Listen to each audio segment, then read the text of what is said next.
RJD का कार्यकर्ता संवाद कार्यक्रम शुरू हो गया है। नेता प्रतिपक्ष तेजस्वी यादव हमारे साथ हैं। ये जो कार्यक्रम हो रहा है सर, उसमें आप कार्यकर्ताओं से संवाद कर रहे हैं। अगले साल चुनाव भी है। इस कार्यक्रम का क्या उद्देश्य है?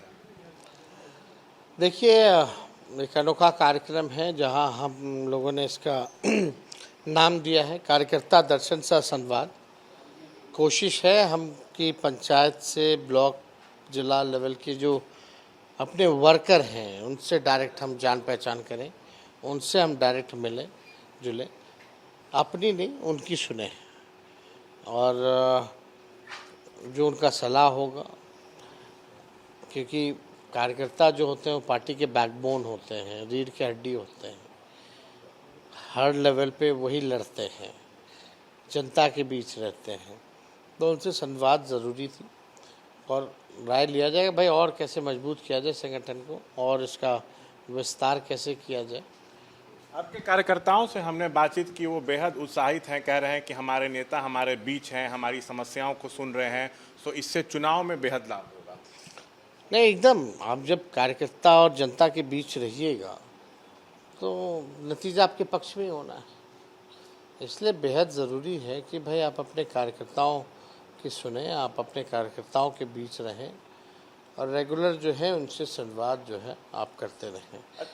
ये जो आपका कार्यक्रम हो रहा है थोड़ा नए तरीके से दिख रहा है। इसको लेके गाइडलाइंस आई कि बैनर, पोस्टर, होर्डिंग का इस्तेमाल नहीं करना है, भीड़ नहीं जुटानी है, टिकट के लिए दावेदारी नहीं करनी है, सेल्फी आपके साथ में नहीं लेना है। लेकिन इसमें एक चीज़ और था कि हरा गमछा से ज़्यादा पार्टी की हरी टोपी और बैच को प्राथमिकता दी जाए, तो हरा गमछा काफ़ी सुर्खियों में रहा। नहीं, अब जिसका नज़रिया है उस हिसाब से लोग देखता है। मेन मकसद तो हम लोग हमेशा रैली करते हैं, हमेशा रोड शो करते हैं, लेकिन इस बार डायरेक्ट कम से कम भीड़ भड़ाका नहीं करना। भीड़ भड़ाका में बातें नहीं हो पाती, मिलना अच्छे से नहीं हो पाता। आप क्या समझाना चाह रहे हैं, हम क्या समझाना चाह रहे हैं, वो समझ में नहीं आता। तो इसलिए इस बार मना किया कि कहीं होर्डिंग पोस्टर मत लगाओ, कहीं झंडे वंडे मतलब स्वागत वागत जो है वो मत कीजिए और बाकायदा जो वर्कर हैं पार्टी के उनसे हमको इंटरेक्ट करने दीजिए। वरना भीड़ भड़ाके में होता कि हम घिरे रहते हैं और जिनसे मिलना है उनसे नहीं मिल पाते हैं। अच्छा, नीतीश कुमार इन दिनों बार बार कह रहे हैं कि आरजेडी के साथ जाना मेरी गलती थी, लेकिन जब वो बार बार इस तरह की बात करते हैं तो उसके बाद पलटने की संभावना और अधिक रहती है। तो क्या चाचा के लिए गेट खुले हुए हैं आरजेडी के? उनका हर ये 2-3 महीना पे विश्वास दिलाते रहते हैं। पता नहीं क्या ज़रूरत है बार बार किसी को विश्वास दिलाने के लिए और बार बार ये कहने की कि अब हम कहीं नहीं जाएंगे, अब हम कहीं नहीं जाएंगे। ये कोई मतलब है क्या? क्यों जब आप वहाँ हो तो बार बार बोलने की क्या ज़रूरत है कि अब हम कहीं नहीं जाएंगे? जब जब भी बोलते हैं और लोगों का बेचैनी बढ़ा देते हैं। हमारे साथ थे तो बोलते थे मर जाएंगे, मिट जाएंगे, मिट्टी में मिल जाएंगे, भाजपा में नहीं जाएंगे। हम गधापंथी किए जो भी भाजपा में चले गए। सदन में इस तरह का बयान बोलते थे। अब देखिए, हालांकि व्यक्तिगत तौर पे उनका हम सम्मान करते हैं, लेकिन राजनीतिक विश्वसनीयता जो है मुख्यमंत्री की वो खत्म हो चुकी है। लेंगे कि नहीं लेंगे सर बिहार, ये जानना? कोई सवाल नहीं। अब तो घर आए थे, हाथ वाथ जोड़े मेरी माँ सामने, सब विधायकों के सामने, अब हम कहीं नहीं जाएंगे, अब जो हुआ माफ़ कर दीजिए, अब हम जहाँ हैं वहीं रहेंगे। उनका बयान है, मेरे पास वीडियो है भाई उस कार्यक्रम का, कई बार हाउस में कहा। मतलब गिरगिरा रहे थे आपके यहाँ, इसका वीडियो रिकॉर्डिंग है? हाँ।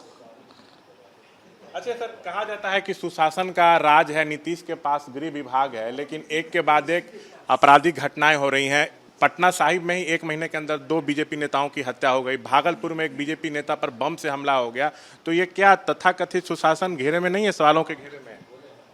जब गृह विभाग नीतीश से नहीं, मुख्यमंत्री नीतीश कुमार जी का इकबाल खत्म हो गया है। अब वो इस लायक नहीं है कि बिहार संभाल ले। लॉ एंड ऑर्डर का कोई मतलब नहीं रह गया। अपराधी बेलगाम हैं और अपराधी अपने आप को संरक्षित महसूस कर रहे हैं। भ्रष्टाचारी अपने आप को संरक्षित महसूस कर पा रहे हैं। पुल गिर रहा है, पुलिया गिर रहा है, मेगा पुल गिर रहा है बार बार। अपराधी कौन? पता नहीं। भ्रष्टाचारी कौन? पता नहीं। यहाँ हत्या हो रहा है, वहाँ हत्या हो रहा है, डेली जनप्रतिनिधियों को घर में घुस के गोली मार दिया जा रहा है, सीसीटीवी है, फिर भी अपराधी नहीं पकड़ा रहे हैं। तो अब हत्या के साजिश वाले तो दूर की बात है। मतलब जो है अब पुलिस का अपराधियों के दिल से, मन से, दिमाग से एकदम खत्म हो चुका है, डर ही नहीं रह गया है। अच्छा, चुनाव भी अगले साल है सर। इस बार एनडीए का नया स्वरूप है, चिराग, मांझी कुशवाहा है, नीतीश जेडीयू है, एक तरफ आप हैं, आप महागठबंधन को लीड कर रहे हैं। अगले चुनाव में खुद को कहाँ देख रहे हैं? पिछली बार तो आपकी सरकार बनते बनते रह गई थी। ना, हम लोग तो बना ही लिया था, तो बेईमानी लोग नहीं करते, 2 4 8 10 सीट इधर से उधर कर दिया गया। खैर वो बात नहीं, जो है सो है। मात्र 12,000 का डिफरेंस था पिछला हमारा उनका गठबंधन का।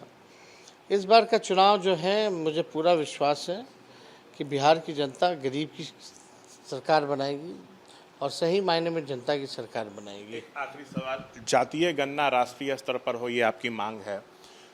महागठबंधन की सरकार थी तो जातीय गणना हुई, आरक्षण का दायरा बढ़ा, 50 से 65% किया गया, पटना हाईकोर्ट ने रद्द कर दिया। आप लोग नीतीश से कहते रह गए कि इसको केंद्र सरकार से कह के संविधान की 9वीं अनुसूची में डलवाइए, वो नहीं कुछ कर पाए। वो कुछ करना भी नहीं है उनको, वो संविधान विरोधी लोग हैं, आरक्षण विरोधी लोग हैं।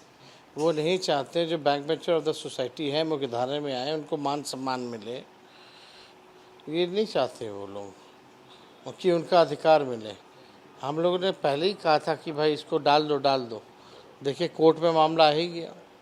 तो हम तो पहले से भी कह रहे थे कि भाई 8 महीने से इनकी सरकार चल रही है, 2 महीने पहले तो कोर्ट का मामला आया है, लेकिन उससे पहले ही क्यों नहीं डाल रहे थे अनुसूची 9 में? पहले ही डाल देना था, चाहिए था। अब बोल रहे कि निरस्त हो गया कानून। कराया किसने? कौन था? तुम्हारी डबल इंजन की सरकार थी, केंद्र में भी वही तुम हो, यहाँ भी तुम हो। आरोप किस पे लगा रहे हो? निरस्त किसने कराया? इसलिए हम लोग कोर्ट में भी गए, सदन में भी लड़ेंगे, सड़क पे भी लड़ेंगे। बहुत बहुत शुक्रिया। तो ये थे तमाम मसलों पर हमसे बातचीत करते हुए तेजस्वी यादव। कैमरा पर्सन शैलेश के साथ Shashank Kumar, ABP news, Samastipur. For exclusive and insightful videos, subscribe to our new channel ABP Live Premium.